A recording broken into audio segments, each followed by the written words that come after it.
feel that they don't need it. But this is a regular instructional class, and it would seem to me that students could choose not to attend a class. If the teachers are going to video conference or videotape a lesson and they're going to speak to an audience, I think students should make every effort to attend that class, and that teachers should keep count of the students in their class who are attending these video conferences. Agreed, 100%, and we will stress that. They absolutely should make every single solitary attempt to be part of those live. I mean, obviously, if it's a videotape lesson, they really can grab it at any time. But if it's a live check-in or a live instruction, they absolutely should. But we have to realize that there just may be reason we're gonna suggest it strongly and say that how essential it is for them to do that. But we may have kids who are sick, or kids whose families are sick, or situations where they may not be able to log on at that particular moment to be live. So agree with you 100%, and we're going to stress that as much as we possibly can.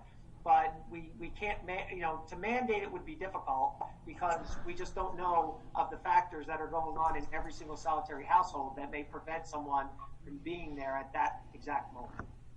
And Irene, just to let you know, I had my son had a class today that asked for them to go on live, and the nice thing that the teacher did was she had it block 1, on red day, block 1, 2, or 3, but she did say you can check in at any one of those 3 times, which was also good too, because it gave the kids a little bit of flexibility on some kids that were done maybe earlier in the day or were doing it later. So I know that the staff is also being flexible, some of the staff being flexible on times, which hopefully will give more kids opportunities to get on when they need to. Hopefully. Thank you. Okay, Amy, Denise is next. Denise had a question.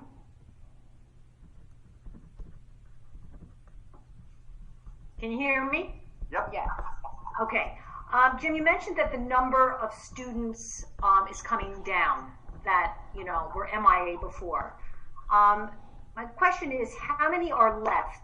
And since they missed probably about 4 weeks of class time prior to spring break, 3 weeks, are we going to have to make that up, or what's the plan for that? Yeah, well, it was primarily a secondary issue, more so than elementary. It was less than a handful at the elementaries in each of the schools, and it was probably in the complete MIA it was like 10 to 15 at the secondary, at each of the middle school and high school. That number's down below 10 at this point. So still we want 100%, but it's we do know of some people. We've come to find have gone to different parts of the country that are less affected by the virus, and they left early on when they were letting people leave, and going to other places. And even though they could be doing the remote learning from anywhere, we don't know what their situations are, but we do know that some kids have done that. So yeah, we're going to have to allow for opportunity when we are able to finally reach out to these kids, for these kids to do what they can do to try to make up as much as they can possibly make up. It's a difficult situation for those students. One of the things that we are still struggling with is home checks. I mean, normally if we don't hear from people, we would send our folks out to do those checks. And I actually spoke with DCP&P last week over the break, because as of right now, I'm uncomfortable in the current situation sending people to go, investigate homes. I think that's a difficult thing to do, for us to ask our staff members to do that, and for their safety, for everybody's, for safety reasons, And we think that, I've reached out to see if that's something our school resource officers or even DCP&P, and even them in these situations, no one, even DCP&P, are not saying that that's something that they're gonna do as well. I mean, if we know of an abusive situation, they will act on it. But if it's just we're not sure, the kid's not responding to the schoolwork, They were not really, because once again, they're going to go out when it's absolutely necessary, and if there's no absolute, my argument is if your child's not engaging in school, then that's a form of neglect. But they're not necessarily in these instances, in this time, they're not necessarily looking at it in the same way. So, we are still struggling with how to make those home visits. But we're going to keep, our principals have gone and some of our principals have gone and knocked on doors, and to try to engage kids. And we haven't asked them to do that. They just did it on their own. So we're doing what we can. All right, thank you. Jim, how many kids are we talking about now that have had no contact? It's Graystown. Yeah, it's less than 10 at the secondaries, and it's less than 5 at each elementary school. It's really a small number, but it's more than we want, obviously. All right, Jeff, I think you had a question. Yeah. Hey, Jim, I was wondering, it might be a little too early to tell, but how effective do you think the actual learning is at this point? Do you feel, or how are you going to determine how well the learning's going? Yeah, well, that's going to be a question we may be looking at for the next 5 years, to be honest. I mean, we're not sure because, once again, we're in new territory. But what we are going to do just in the short term is what we can do is the third marking period ended right before break. So we're going to be looking at those assessments and the things kids did and analyzing where kids are to see how we want to move forward in terms of grading. Right now, we're maintaining our grading practices. However, the mantra from the Department of Education and really what we're following is sort of a do no harm philosophy, which, the idea that a child should not fail as a result of moving to remote learning. That is really what's come down from the Department of Ed, and I think what the vast majority, if not all, of the districts are adopting. That we really have to look very hard at what's going on here and the level of supports that kids have. While we are doing the absolute best I think we can possibly do, we are not, we can't exactly do what we would normally do for a child if they were in our classroom and in our buildings. Mm-hmm. So we're going to be doing that analysis, and we certainly don't want to send out a message that don't do anything and don't worry, everything will be just fine, because we want kids to engage and we want kids to do their best and we want kids to achieve as best they can. We certainly want them to think I don't have to do anything and I'm going to pass my class, but we do have to take everything into consideration of what might be going on in the world of a child before we would make any kind of detrimental decisions about the academic side of what's going on for kids. So that analysis is, there's a lot of question. This is going to change the whole situation for next year. I mean, think about, kids are not going to be at the same place by the end of this year as that they would have been had we been in school for the last 3 months. So where teachers are going to be able to start, this is say we're out for the remainder of the year, and okay, we're going to start in September. Okay, great. Teachers are not going to be able to start in the same place in September that they would have normally, because there is going to be a lag in where they would have been had we would have been able to been in school. So all that is going to, we're going to, at the end of this year, we're going to have to analyze where teachers got to. We're really focusing right now on those key essentials that they really need to be able to have themselves ready to move on to the next level. And that's going to be a challenge. I mean, we know now that for example, state testing we know is done for this year, so we're not going to be able to get some of that data to see where kids are. Staff SGOs are gone. That's being wiped out. So we're not going to have those benchmarks and some of those things that we would normally have. So there's a lot of things that are going to be up in the air as we move forward. But anecdotally, though, are you hearing that you have honors classes, advanced classes, regular classes at the high school?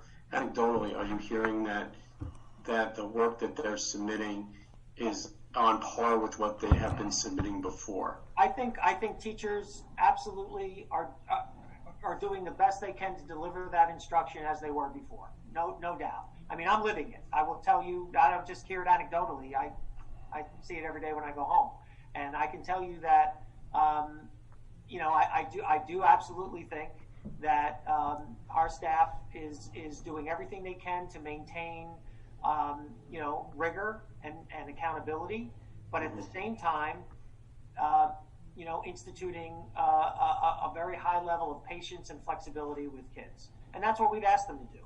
Communication, patience, and flexibility. Those are the three things that we've stressed, and I think they are doing a very good job of doing that.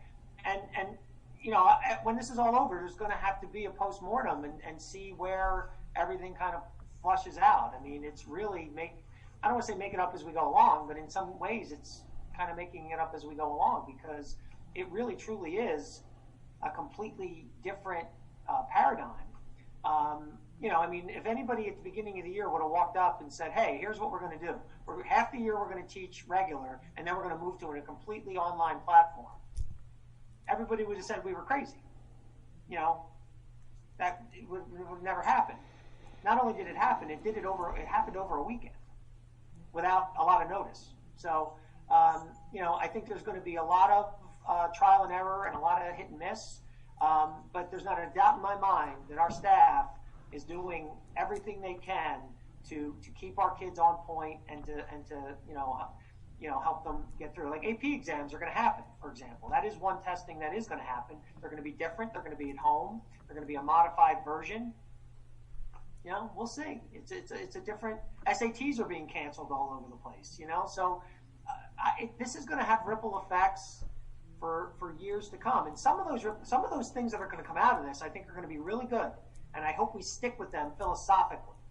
But you know, some of the things are going to definitely be a challenge that we're going to have to overcome. Okay, is there any other board questions? Because I'm going to let some of the public ask some questions just on the COVID stuff. Any other board questions?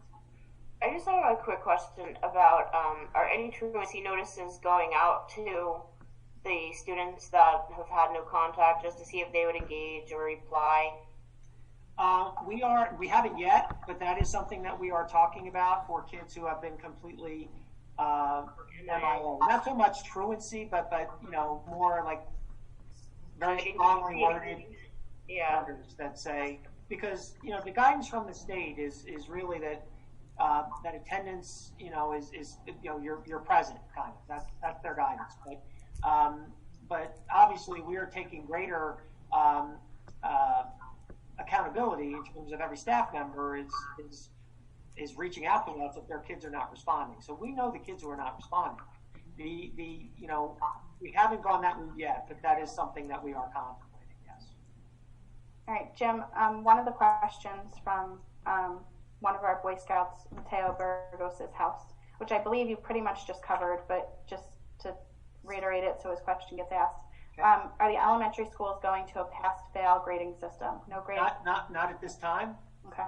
No. And honestly, what has been more of discussion was not pass-fail, but pass-incomplete.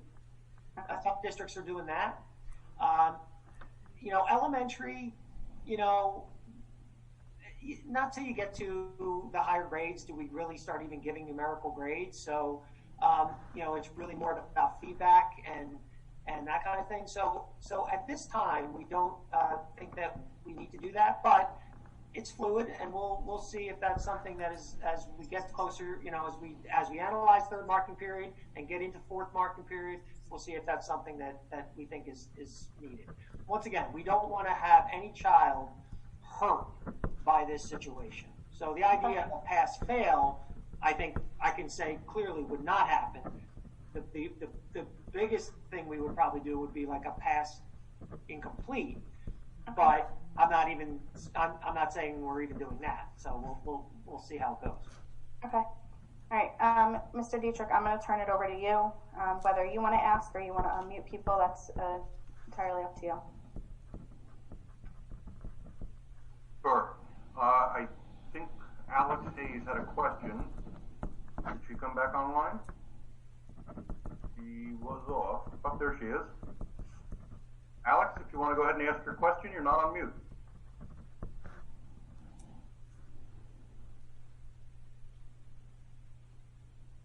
You may not have joined with audio. I see you, but can't hear you.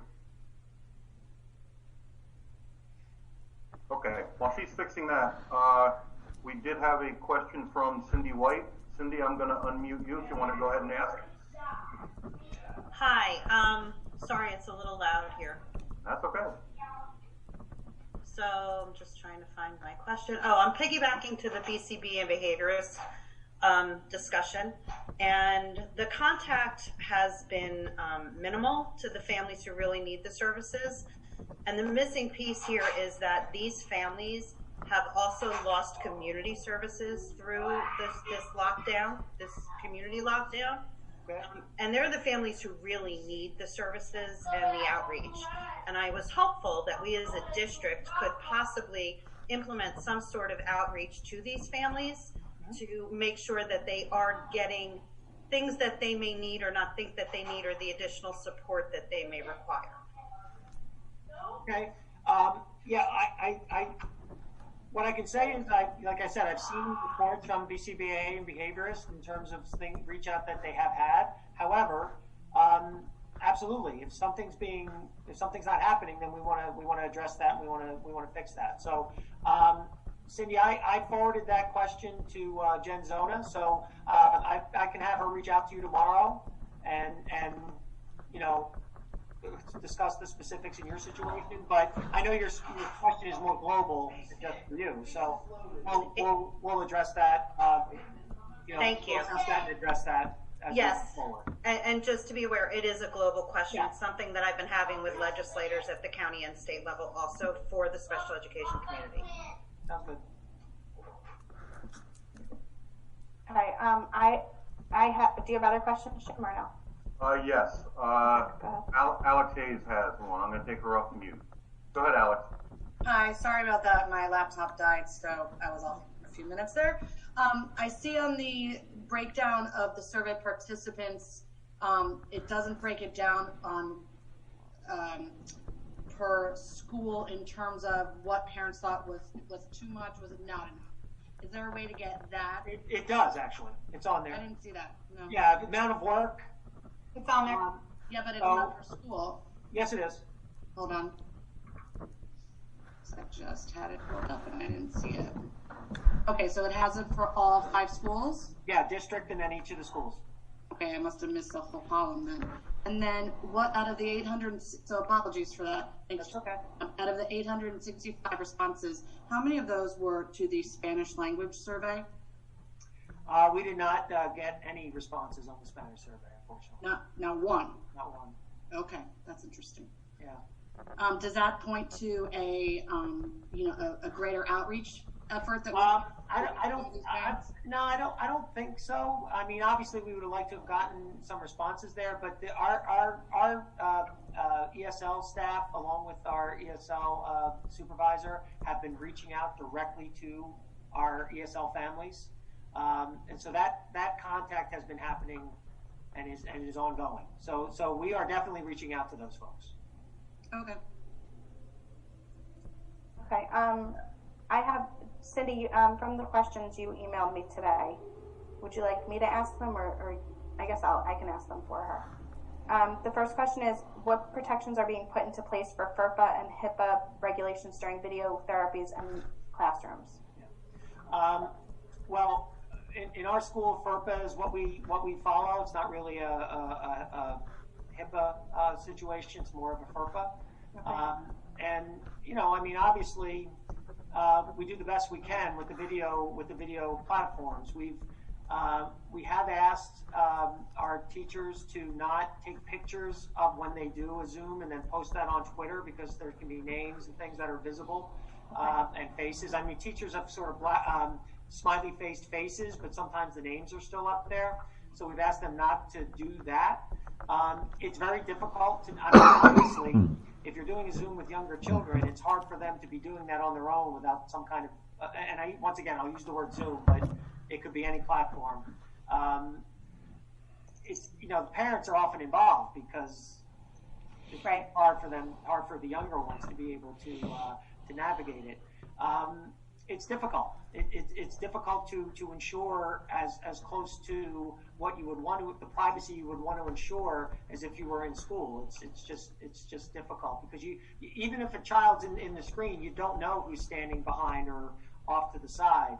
But we did. Cindy said, that some of the therapies that are being billed to Medicaid will be able to apply to HIPAA regulations, or will apply to. Right now, we've reached out to our county office and the state, and basically they've given us the guidance to work under FERPA is what they've told us. So within the school setting. So that's going to be ongoing, and there's no doubt that that's a challenge. But that's why if parents are uncomfortable, you could be on a video conference and not use the video. Right. So that could be. Now, obviously, if teachers are asking for kids, show me your work, then, obviously you got to put the video on. So that's why in some cases we're really asking our staff to be very mindful of who you're working with. And if there is a student that a parent has let us know that they're uncomfortable with being on a video platform, that teacher will make, adjustments and modifications for any of those individuals. Okay. The next question from Ms. White is, have we had any complaints about cyberbullying? Other than against me, no, sorry. Okay. No, not that I'm aware of. However, we are still required to, if we do get those complaints, we are still required to follow through on those and have the meetings and, of our climate and culture teams and all those things. Like, that doesn't stop. So with all of the video that's going on, there certainly is, the possibility that could happen and continue, and that is still, a responsibility that we have as a district to monitor that and investigate it if it comes our way. To my knowledge, we have not received any complaints up to this point. Okay. One of the questions, which I think I know the answer to, about moving forward a plan for families that may lose internet access because of loss of income, that the governor is signing something saying that is not going to be allowed to happen anyway, so that shouldn't. Yeah, the governor signed, I think, an executive order allowing, saying that cable companies can't turn off cable, and of course we have hotspots, and we've provided hotspots for families that don't have internet capability or don't have Wi-Fi at home, and we can continue to do that as well. Okay. How are we paying out-of-district tuitions? Many schools bill for therapy time separate from tuition. Have we been let out of our sub-nurse contract, like a custodial contract? That's probably a Ken answer. Yeah, I'll defer to Ken on that one. Hello. As of now, we have not paid contracts, but in my financial report, we'll discuss some legislation that may mandate us to pay so certain contracts. If we have other questions to that, I'll have Cindy either come on or email me or text me about it. Okay. Are we creating a policy moving forward for distance learning for emergency closures and changing the calendar? I would think we have to wait for guidance on that. Yeah, well, right now, it's been made very clear to us that this remote learning situation is only for this health-related, Executive Order 104. This is not something that, snow days are gone. If, maybe we could use it. I look forward to the winter where we have good old-fashioned snow days again. That would be great. Right. Compared to what we've dealt with the last couple of years with illness. But right now, this executive order only applies, and remote learning only applies to this situation. So that's why the governor, it's my understanding that the governor is going to have to extend the executive order past the 17th in order, because I think it's a 30-day time. That's why they keep using Friday as the day he's got to make an announcement by. Right. I could be mistaken on that, but I think that's the case. But did you have an answer to that, Anna? Or I thought somebody came on and said something. Sorry, go ahead. I think I haven't seen any formal policies, for future situations at this point. We do have existing policies that pertain to, in some degree to this kind of thing. Obviously, acceptable use policy, electronic communication between staff and students, all those things are in existence and do cover the current situation that we're in. As a matter of fact, the waiver form that's going to go home, or the consent form that'll go home tomorrow, does reference a number of these policies. So, there are policies that exist that address this issue, but I don't think that there's one that addresses it quite. Being that this is, unprecedented, it probably doesn't address it the way it'll probably happen, is my guess, but I haven't seen it yet. Okay. And then the last one is, now that we're having Zoom meetings as our distance meetings, and Cindy says that in 3 years of coming, we've had the best attendance to meetings. Will we be doing this moving forward, which is going to be probably a board discussion at some point when we get back to normal meetings? And are these meetings being recorded on the host's computer and posted to our YouTube channel at this point? Jim Dietrich, do you want to take that? Audio. There you go. Audio. I am not recording video. Audio Okay. is being recorded. Mr. Janarum will be getting all of our audio recordings. Okay, perfect. All right. So those are the questions I have. Jim, do you have other questions? Yep, I have two. Okay. One from Suvit, who is one of our Boy Scouts. Yep. He asked, will there be a survey sent out about POIS teacher contact, whether it's adequate or not, and can we have more contact? Well, you're going to get more contact starting next week, so that's already been established. So that's going to happen. A minimum of twice a week that you'll be able to at least see your teachers. Hope and I know at least once a week to interact, but at least many of them are doing more. That's and that's the other thing. Like we always worry about putting out a minimum, because the people who are doing more, we don't want them to feel like, oh, I only have to do 2. I've been doing 5. Keep doing the 5, and we're stressing that. These are minimums that we put out, and we think it's great for when our staff members go above and beyond, and so many have been going above and beyond what we've asked them to do at this point. But we will continue to survey. So now that we have sort of this next phase going into effect starting next week, after a couple 2-3 weeks, we'll do another survey and see how things are going. That being said, I highly encourage any parent, student, whoever it may be, to reach out to their teacher, their principal, if there's a problem. Guidance counselor, all these people are still there for you. So if something's going on where there's too much work, or you're feeling overwhelmed, or whatever it may be, you don't have to just sit there and be silent. You can reach out, and that was one of the main things, like just to go back. Everybody who rated us a 5 or lower on the survey, and that was about maybe 14% of people, of responses, I should say, were rated a 5 or lower. I've asked the administrators, the principals, to reach out to every single one of those individuals to see how we can address their concern. So there's absolutely no reason why anybody should feel like they're overwhelmed. Well, I don't want to say that, but I mean, if you're feeling overwhelmed, there's something you can do about it. And so we would encourage you, for any questions, to reach out to us. Our administrators, our principals are there physically in the building 3 days a week in the morning, and they're monitoring their email probably close to 24 hours a day. And I'm here in my office every day. We are always available for anybody who's having a problem. Okay, great. And one last one from Alex Hayes. She was inquiring as to where we stand with the OTES strategic plan. Since we missed one section, what are the deadlines going forward? So right now, we have tentatively scheduled our last session for June 10th. We are hopeful that we can maintain that, but we'll have to see how it goes. But we do have, I spoke to Kathy Wyckoff a couple weeks back, and we did pencil in a June 10th. That was the earliest she had. But obviously it's going to depend on, doing it electronically is kind of difficult because of the nature of the meetings and those group discussions. But I will reach out to Kathy and see if they've come up with any different platforms.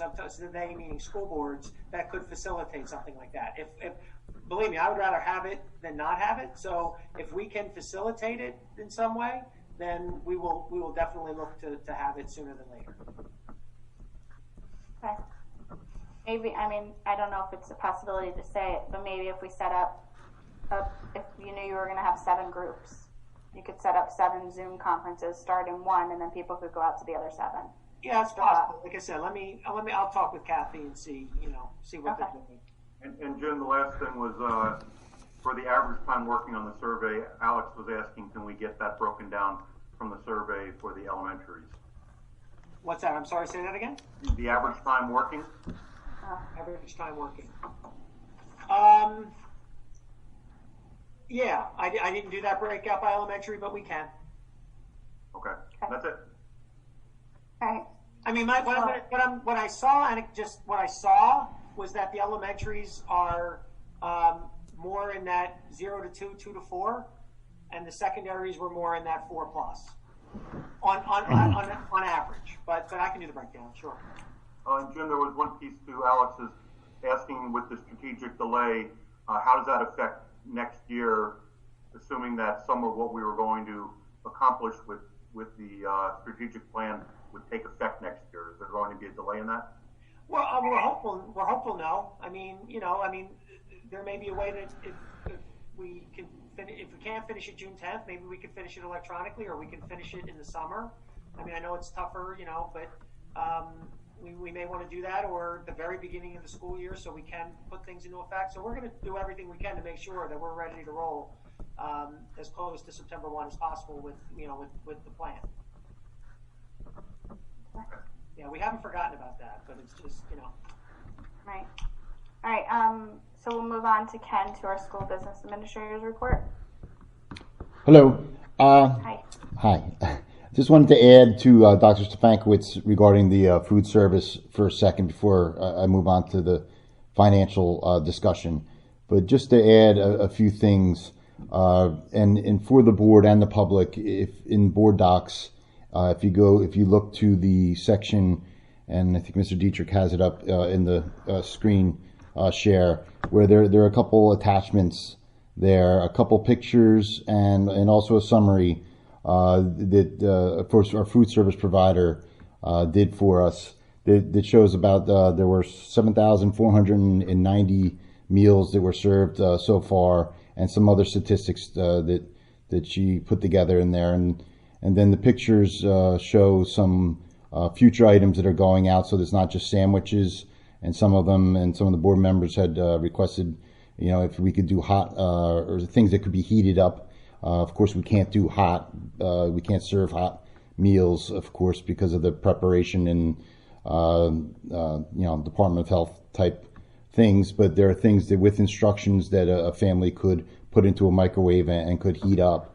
So those are you'll see in the pictures some of the items you'll see packaged and with instructions can be heated up so that there can be some different food options for families going forward. So I just wanted to mention that. And now financial impact and where we are regarding that. Of course, with uncertainty and things are changing day by day. So we continue to track our expenses, any additional expenses that we have due to the situation, and then any savings that we've had so far due to the situation, the pandemic. And also the third piece, of course, is loss in revenue that we've been experiencing. And so we're no different than the state level and then the federal level as far as budgets go, and loss of revenues and additional expenses. So they're at each level they are different, of course. So we continue to track everything that we're experiencing here at the local level, and with our April 15th payroll, and then our bills list, as the board knows, will be put up for approval next week. We get a little better picture. But then, of course, every day there's legislation that changes that picture. And in the one major piece that has been passed through the Senate, Senate Bill 2337, and the Assembly Bill is 3904. And I believe it's on the governor's desk now, so it has not been signed yet. but this gives us a little more guidance in which we've been talking about trying to delay things, whether it's contracts or other things or regarding our local budget until we've achieved more guidance from the state. And this bill does that. It does give us more guidance as far as paying employees and certain contracts.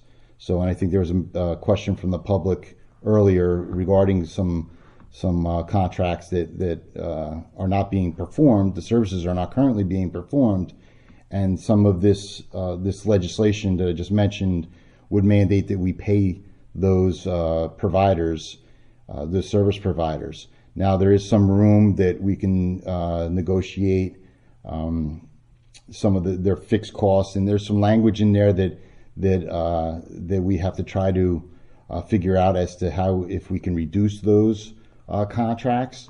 But we will be, it looks like if the governor signs this bill, we'll be mandated to pay those contracts. And then that also looks like it would apply to stipends. We had discussed that at last week's or last workshop meeting for coaches' stipends and things of that nature. Has been a question not here in Ocean, just here in Ocean, but throughout the state. So it looks like that piece of legislation would clarify that also, and that we would be mandated to pay the stipends also. So those are the type of things that we're looking at every day. And as I said, they're changing every day. So also I'm sorry, I left out the federal level. We're also looking at the Federal CARES Act and some funds that may be flow through the state to the local districts that we may qualify for. So that would be a good thing, and a lot of the things that they necessitate to do is to pay employees to receive those funds. So, and we are doing that. So hopefully that some of those funds will help offset some of our expenses and some of the loss in revenue that we're experiencing from facility rentals and other loss of revenue. Ken, I was going to ask with the facility rental, when does Camp David usually take over? Like, when do they usually start? And have we been in touch with them? Obviously, they know what's going on, but yes, usually they would begin at the end of June, and that is a good question and a big question, because that's $250,000 in revenue we receive from them over the summer. So that would be a loss, of course. If it can't be done, it can't be done, and so we'll have to, that'll go on the loss of revenue side, and we'll have to make up for it somehow. So those are the things that, that's all on the budget side. Haven't talked about the cash part of that, which I want to talk about next.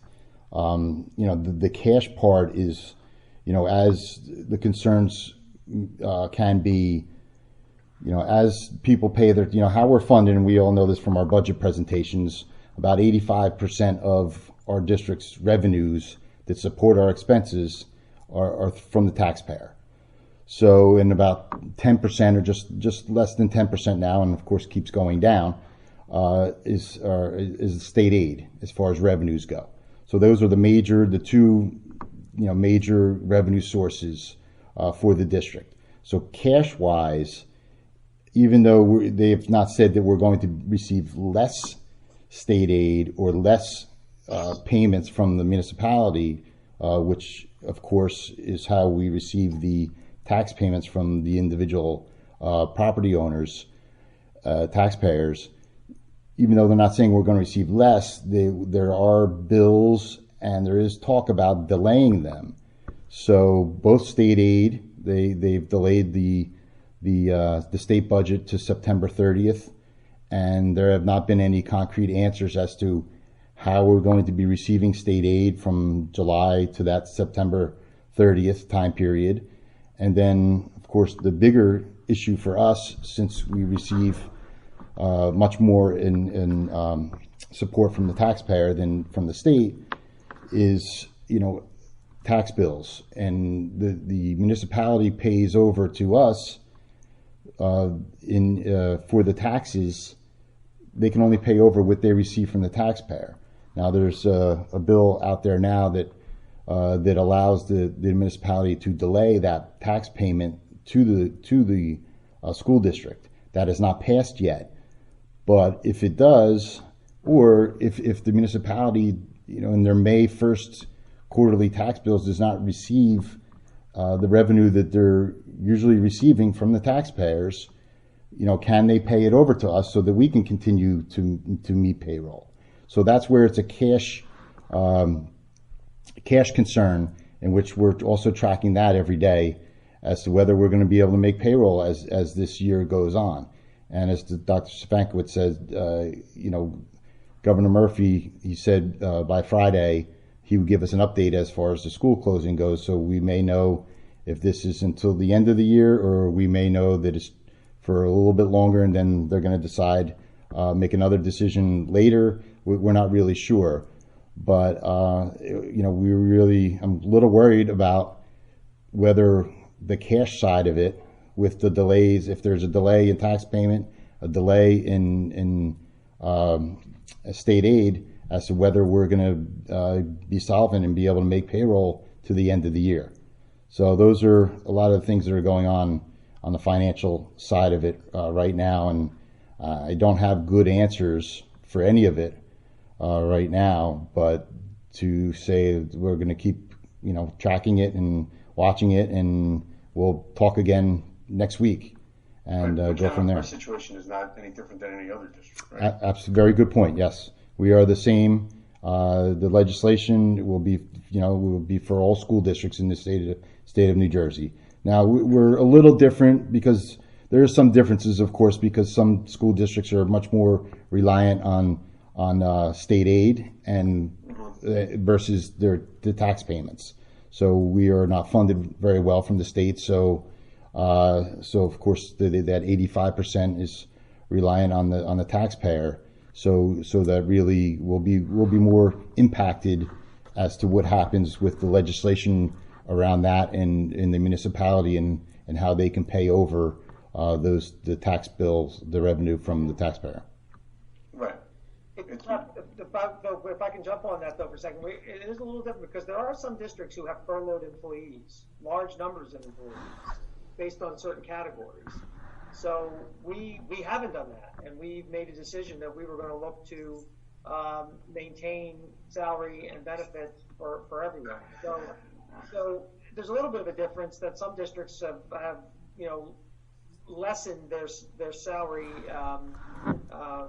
requirements basically by doing that, but that's something that we have chosen not to do, which I think was the right thing to do. Right, but according to everything that you sent us to read, it was more about how the state was going to allow create some facility to help the town finance this gap, right? That was basically the. Yes, and that's a good point.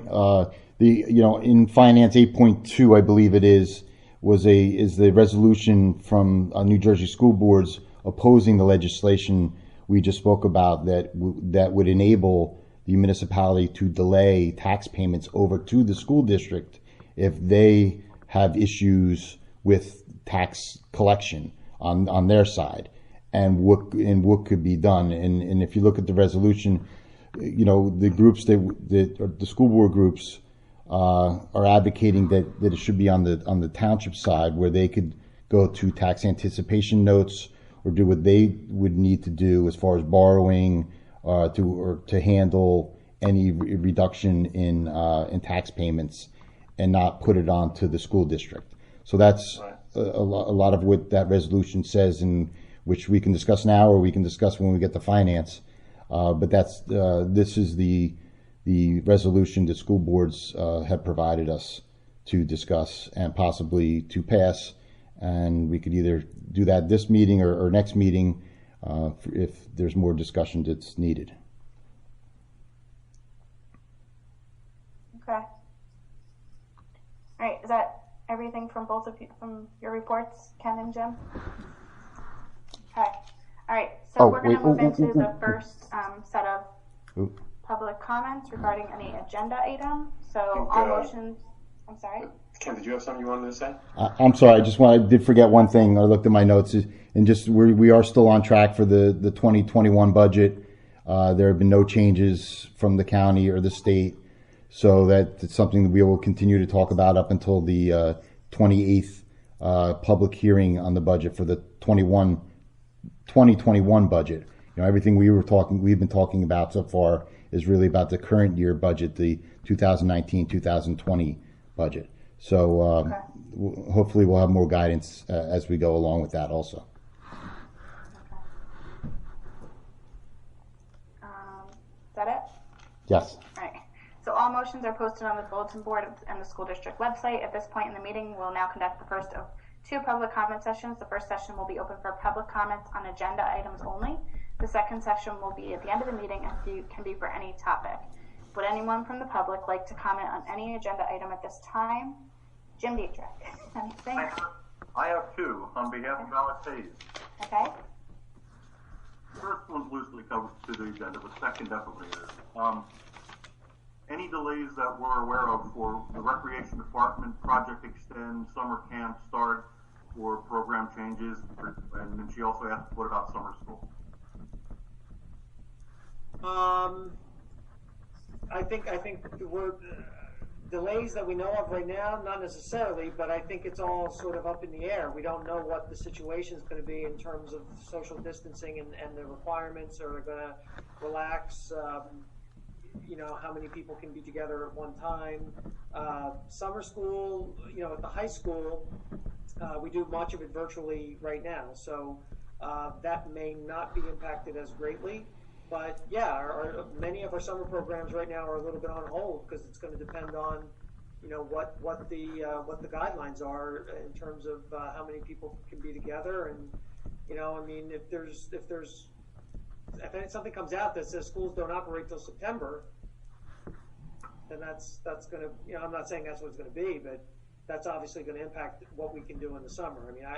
From a budgetary standpoint, we've budgeted to conduct our summer programs as we've been conducting them. So we're hopeful that we can do the summer programs as we've done them. But at this point, it's a little too early to say exactly what it'll be. Okay. And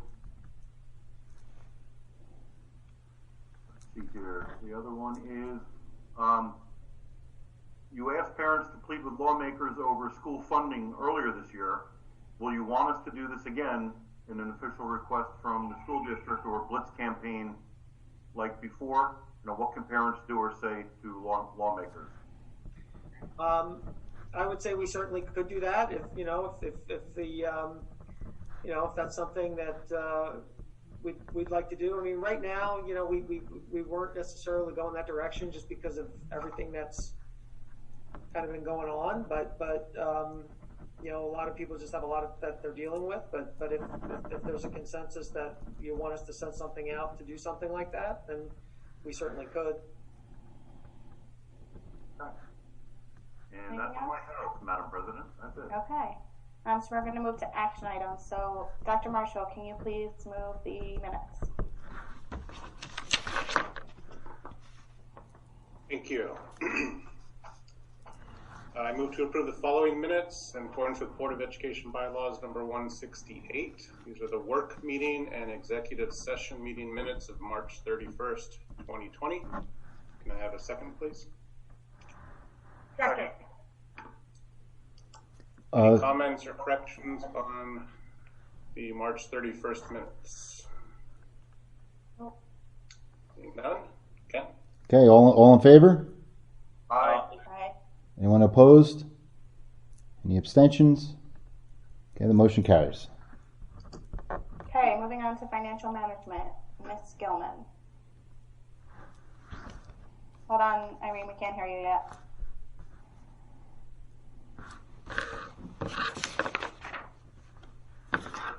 Okay. There you go. I'm muted. Our first action item for discussion, Board of Education Administration will discuss the termination of shared services agreement between the Township of Ocean Board of Education and the Monmouth Ocean Educational Services Commission for custodial services effective June 30th, 2020. And your second discussion? Oh, you got it? And the Board of Education Administration will discuss the resolution to oppose the delay in transmission of property tax revenues to school districts. Would you like me to read the resolution? No, you don't have to. Pardon? No, you don't have I to. said, would you like to, Irene? I love the whereas. Yeah. Go ahead, Ken. Okay, just a quick note on number one. This is the shared service agreement we have with Monmouth Ocean Educational Services Commission, and this is not the current year, but this is for next year. They have a lot of uncertainty in their budget and what they're doing right now, so they're going to discontinue that for next year. Whether things change or not, I don't know. But as Dr. Stefankiewicz had talked about, the statutory date for renewing employees for the district is May 15th.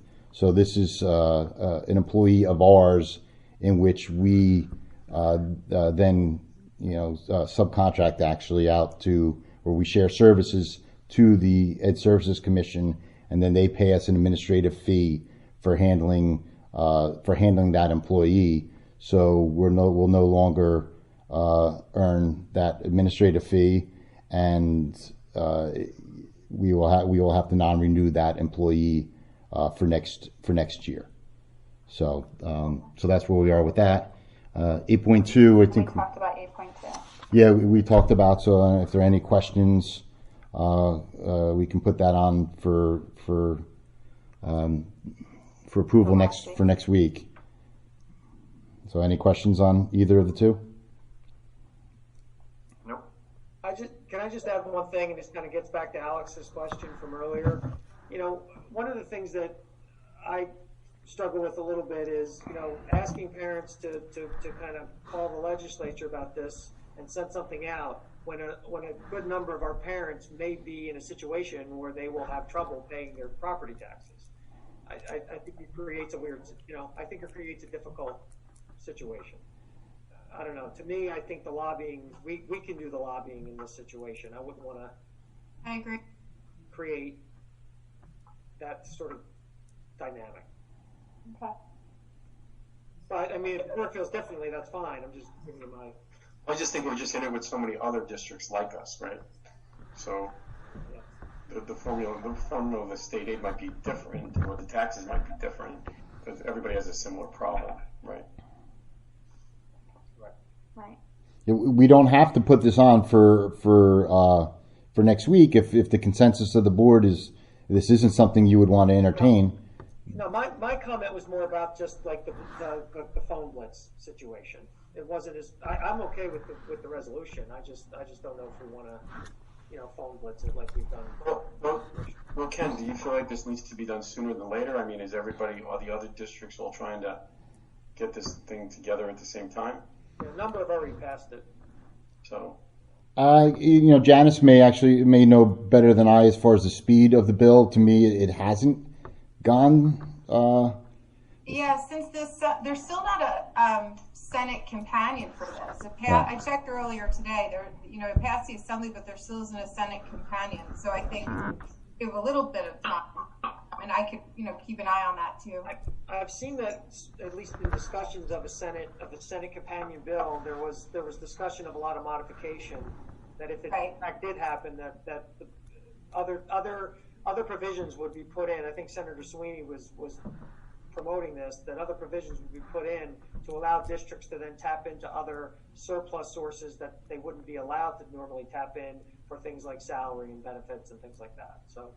Yeah, exactly. I think, we should think about those types of things. What modifications would we want to see in a bill rather than just saying, don't let it happen? Because I do think once the Senate bill is posted, it'll move fast, right? But it's just now's the time when we might want to articulate to our legislators things that we'd like to see changed to that might make sense for us. I can certainly do that. Okay. questions, or should we move on to instruction? Okay, Dr. Marshall, instruction. Thank you, Amy. I've got two discussion items tonight, both good news. Item one, the board's going to discuss the acceptance of the Career Pathways Grant for year 5. This is for the 2020-2021 school year in the amount of $100,000. And item two is a discussion of the acceptance of our preschool aid funds, PEA funds, in the amount of $1,358,992, also for the 2020-2021 school year. We hope.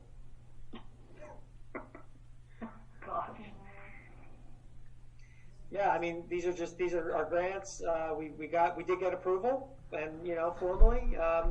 We're just very much hopeful that and I don't say that jokingly. I mean, it's all one pot. We've got so many people now at the state level applying for unemployment. We've got the market's down, so the projections of what funding was going to be available. There's so many different pieces that impact the other here. But we're going to remain hopeful and optimistic and say this is money we're going to get. When do you usually find out, Jim? In terms of what? I'm sorry. Well, in terms of the 100,000 for the career. Well, we've gotten the approvals. We've gotten the letters that tell us you're approved. But when would you usually receive that money? We usually start drawing on it. Well, the preschool is different, so probably not till. See, I don't know. Ken may know different. Like if the budget, they're not going to pass the budget now until potentially the end of September. So I don't know if that'll impact when that money will start arriving. Right, we're not sure. They've talked about doing a temporary appropriations bill from July 1 to September 30th. Some of the questions are in preschool is a perfect example. Whether that increase in funds that we're receiving almost $1 million an increase in funds in that program now, whether that would not start until September 30th, receiving that funding or not. So those are again questions that no one has answered yet. So we'll see. Now we also have things on the other side of it. Of course, we're losing $424,000 in state aid. Now will for next year. Now will that start September 30th? So will we not lose money for the 3 months of the fiscal year?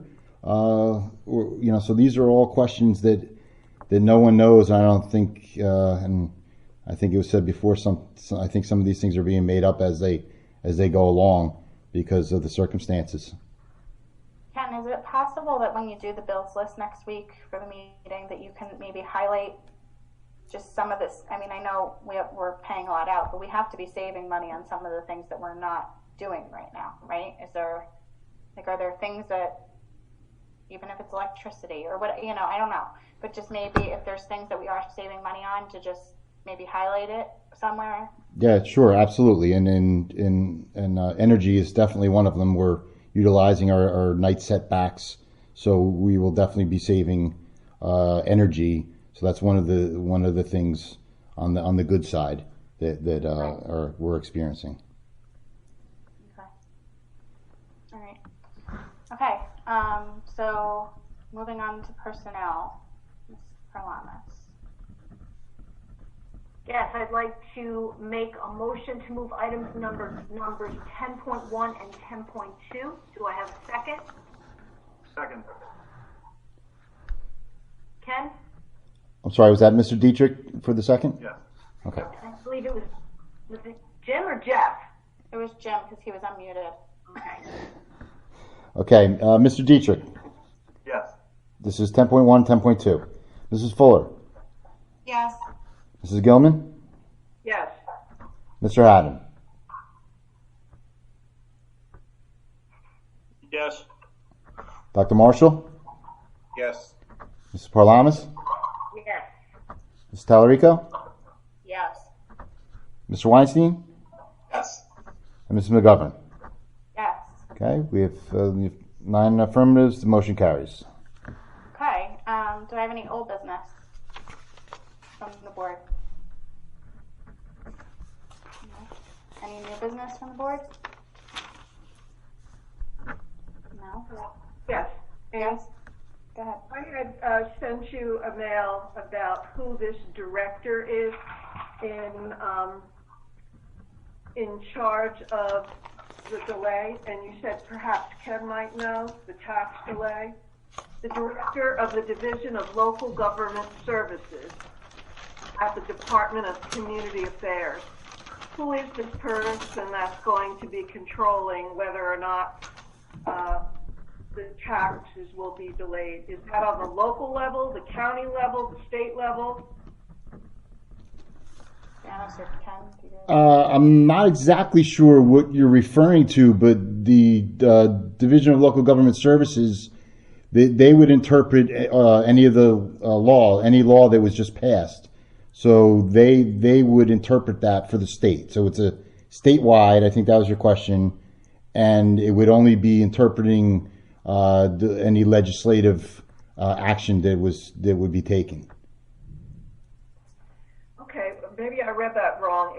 It seemed like this person, this director, would be in charge of extending the grace period. I'm sorry, what are you referring to? So maybe I can see the context. I must have read it in, maybe it was in the board minutes, the New Jersey State Board of Education flyer that came out.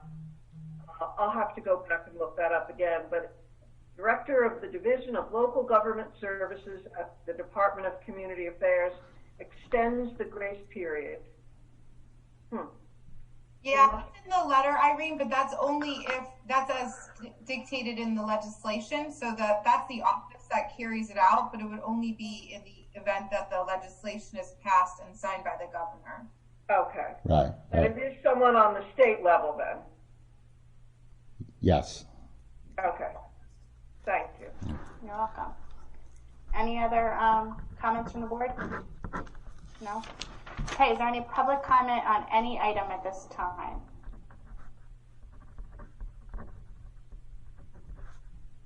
Mr. Dietrich? Nope. No? Okay.